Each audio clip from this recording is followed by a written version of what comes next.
lammii koo jechaa jiraachuu aadaa taasifannee bara dhufaaf darbaa imimmaan duguggachaa reeffa lakkaawwachaa rakkina rakkoo himuu malee raahaa jiruu arginee takka haaran galfanne osoo qabnuu biyya akka waan hin qabnee baqannee jiraanna alagaaf gabroomne tasan taane sababa qabna kun nuun hin malle. Lammii koo ergaa gaafa manaa baanee takkaa boqonnaa raahaa sammuun arganne silaa yoom arra geenye akka rabbiitiif malee biyya tasgabbii dhabdeetu alagaaf nu gurgure. Silas jaalannee miti kan fagaanne gabrummaan jiraachuu irra baqattummaa filanne kan namni hin nyaanne nyaannee kan namni hin baanne baannee kan namni hin taane taanee bineensa alaa wajjiniin ala bulaan turre. Kanaaf ragaa dhabaahaan Suudaaniif tan Somaaliyaa osoo carraan argamee dubbattee qurxummiin galaanaa maal jettee dubbatti laata waa'ee keenya kan bashannanaaf miti biyya ormaa daawwiif miti kan fagaanne qilleensa jijjiiruuf miti jiruu fooyyeffachuuf miti biyya teenya irratti gabroomnee jiraachuu diddaaf baana. Kanaaf abjuun keenyas hiikkaa dhabdee bara dhufaa fi darbaa yaaduu qofaat ta'u.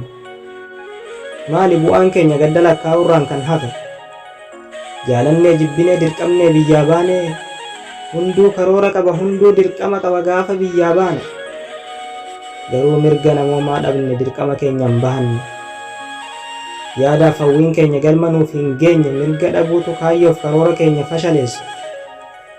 Waan kaayyeeffanne qabna gaafa manaa baane hundaa argatu firee dhabnus hundammoo hin dhabne gargaarsa rabbiitiin hundaa dandeenyaa irra geenye.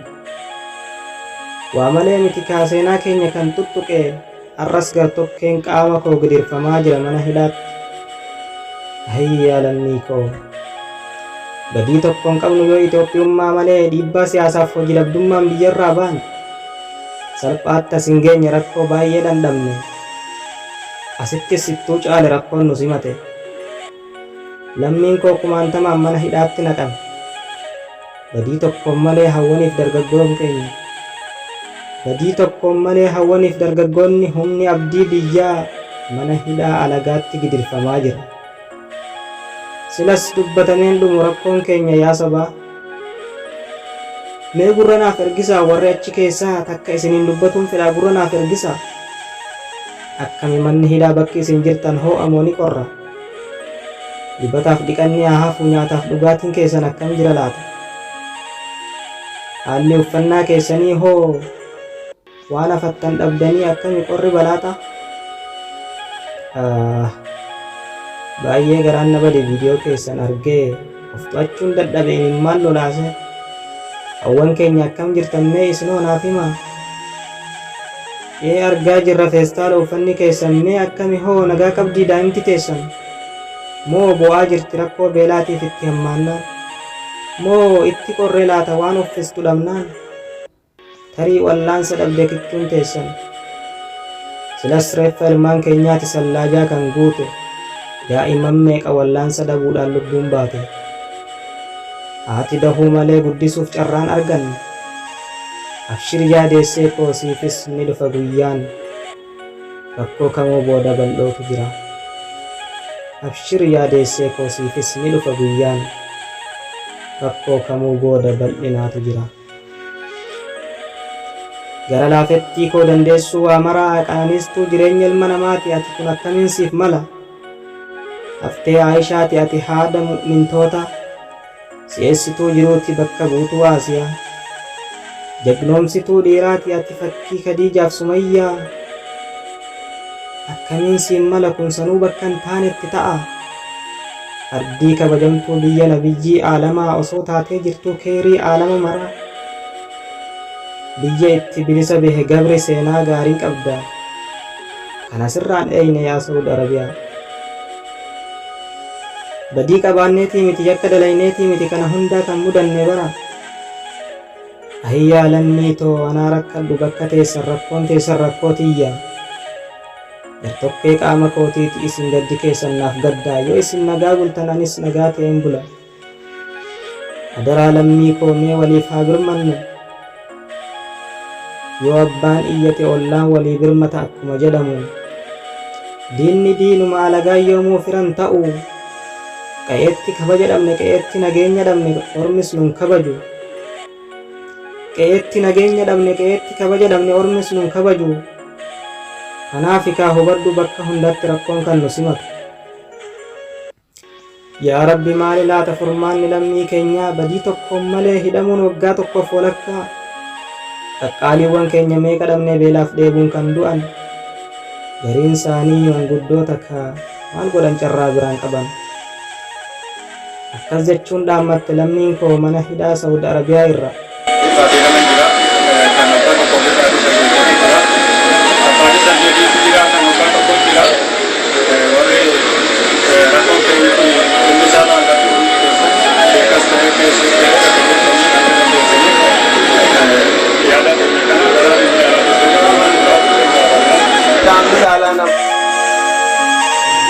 Akka nuuf dirmatan namni qaam sagaleen isaa dhaga'ame warreen irra xiyyeeffatee warra abbootiin amantaa aktiivistoonni hooggantoonni paartiilee namni sagalee qabdan dhageettii warri qabdan waan kana akka nuuf dirmatan nuti akkana keessa jirra hundi keenya akkana keessa irra jechuudha hanga qaamni saalaa namaa citee akka itti fincaan bahu dhaban irra geenyee jirra jechuudha. Rakkoo keenya kana agartanii cal jettanii yommuu tatteessan hedduu namatti ulfaata gaafa guyyaa bal'inaa qofa ol fadhuun gaarii miti sheer godaadaa waan kana nama qaama dhimma ilaallatu biraan akka nu geessan wanni kun rakkoo hammaatte rakkoon hammaatteeti wanni dhimma isa keessaa yaa kun maamama jechuudha harka isaa keessaa malaatu yaa dhiigaa keessaa akka itti dhiqatu qabu inni garuu ta'an shintibeetii waan mana fincaanii dhaqee dhiqatu bishaan inni dhiqatetti ani inni dhiqadhaaf anis guyyaa takka booda akkanuma jechuudha.